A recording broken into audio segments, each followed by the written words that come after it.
અખિલ ભારતીય રાષ્ટ્રીય શૈક્ષિક મહાસંઘ કૃષિ મંત્રીના આ વિધાનોને સખત શબ્દોમાં વખોડી કાઢે છે. એક શિક્ષકની ગરિમાને આજે કૃષિ મંત્રીએ ખંડિત કરી છે.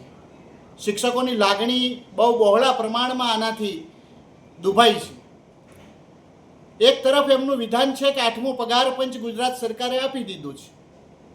મારી બે હાથ જોડીને વિનંતી છે કે આવતીકાલે જ તમામને 8મો પગાર પંચ મળી જાય એના આદેશ કરી આપે.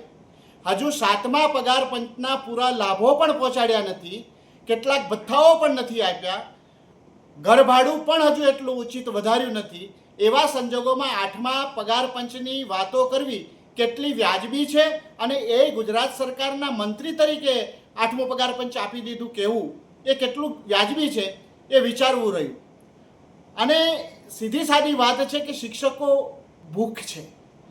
શિક્ષકોને શાની ભૂખ છે? શિક્ષકોને તો શિક્ષણ આપવાની ભૂખ છે. 110 પ્રકારની જે કામગીરી શિક્ષકોની પાસેથી લો છો એ પહેલાં બંધ કરાવી દો.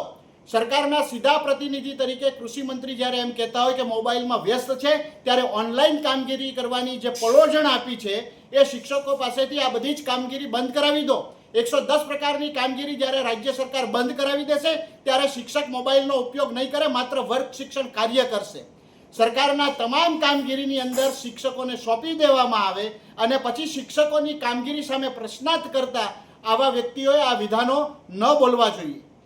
કૃષિ મંત્રી સાહેબ શ્રીને વિનંતી છે કે તેઓ પોતાના આ શબ્દોને પાછા ખેંચી લે. અખિલ ભારતીય રાષ્ટ્રીય શૈક્ષિક મહાસંઘ આનો સખત શબ્દોમાં વિરોધ કરે છે અને આ શબ્દોને વખોડી કાઢે છે. વર્ષો પહેલાં જે મોંઘવારી હતી અને આજે કેટલી મોંઘવારી છે એનું આકલન પણ એમણે કરવું જોઈતું હતું.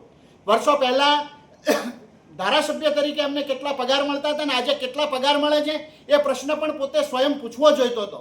પોતાના પગારનું સ્વમૂલ્યાંકન પહેલાં કર્યા પછી કોઈકના તરફ અંગુલી નિર્દેશ કરવો જોઈતો હતો.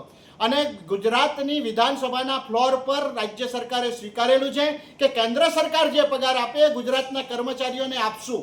એ જ પ્રકારના પગાર અને એ જ પ્રકારના ભથ્થા આજની તારીખમાં જ રિલીઝ થાય એવો આદેશ માનનીય કૃષિ મંત્રી સાહેબ કરી આપે એવી વિનંતી છે. એટલે આ શબ્દો સેટ પણ ચલાવી લેવા એવા છે નહીં. અખિલ ભારતીય રાષ્ટ્રીય શૈક્ષિક મહાસંઘ આનો સખત વિરોધ કરે છે.